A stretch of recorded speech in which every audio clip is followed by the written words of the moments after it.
Ouais, chef, bonjour. Bonjour. Ouais, l'onginao, déjà tout le monde on a vu la Kinshasa mobimba tout monde yango. Donc mais aux autres témoigner avec les ayote nenyenini. Pour biso bala kisi biso ezayo. Bien habillé aux adjika. Donc yo lisola 15 000 tozo ebate ezayo bien zayote. Photo ezanga.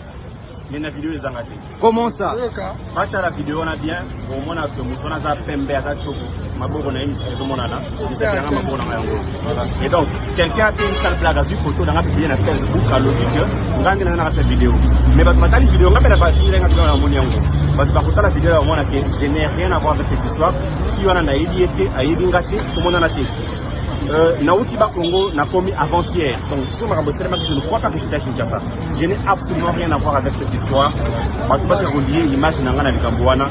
En tout cas, ce n'est pas moi. Nana Kibilamba, j'ai une photo. Pour elle, c'est que j'ai là, je suis en train de les passer à la télé pour démentir. Je n'ai rien à voir avec cette histoire.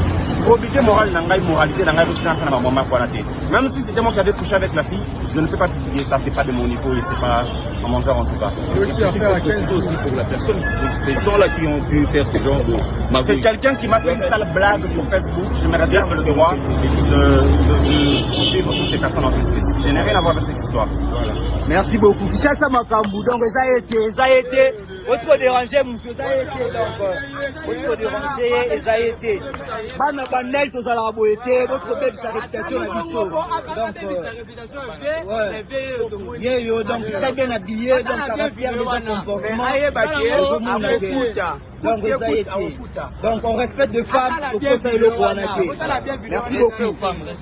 Merci beaucoup. Merci. Très bien habillé, chef. Merci beaucoup.